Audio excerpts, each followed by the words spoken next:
cieko cia uhaguku wa ugitiri na ni thutha wa nduka makiria ma 25 gwikorwo igibunjwo thiine wa kiumia kimwe gukiri uguo ni akana onjoria aya ni magicakaite na njira nene kuria maugite ati magitigitwo magitara hathara na njira nene. Mirurungano iyo ni gikoretwo igithararia kana ni githararia mihango ya oro muthenya ya biashara tauni-ini ino ya Maralal.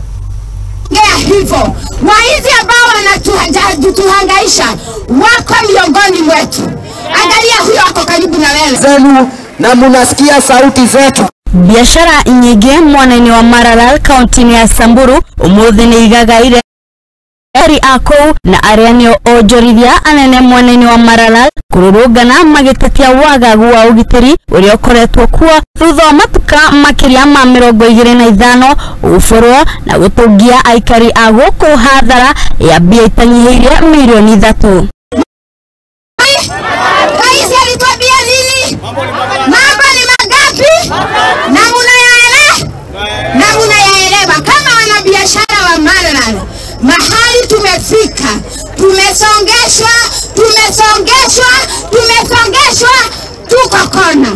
MCA wa Maralal Joseph Lolonju ni ugete ati Maralal ni koretwo yagite ugitiri wa kuigana na riu ta mutongoria ni gukorwo muharini wa mbere wa mirurungano ya thiku ithatu gutigirira ati Maralal ni agia na thigari cia kuigana. Watu wa Maralal lazima mupatie hawa kitu naitwa security. All the security operators kama mko hapa lazima muambie kama sikio. Wananchi wa Maralal wameongea kwa kauli moja na wakasema tafadhali msiposimamisha muondoke mtuachie kaunti yetu, la sivyo tutafanya kama penye tutafanya waizi, tutawapeleka njia ngapi.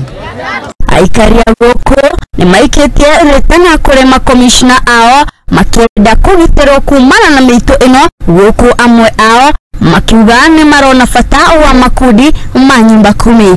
Nyumba 10 iwekwe na tupatiwa vijana wale wanahangaika kazi za askari ya usiku kushunga. Samburu zimefungwa Maralal town kwa sababu ya mambo ya insecurity. Tangu jana mpaka leo hakuna kitu imeendelea Samburu in terms of business. Na hii ni kwa sababu ya insecurity ambaye watu wachache wamesababisha. Na tunawajua na shida ya kwamba serikali haichukui hatua. Mpaka sasa tumefunjwa kama baada ya 2-3 weeks hivi tumefunjwa karibu duka 25 na approximately karibu na hiyo ni hasara kubwa sana kwa wafanyabiashara.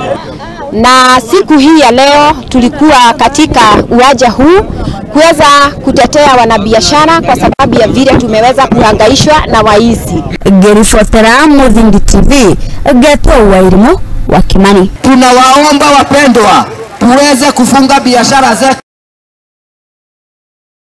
Tugitigane na riboti iyo tukiuka nginyagia kaunti-ini ya Kirinyaga na ni ati aikari a itũra ria South Gariama Mwea kaunti-ini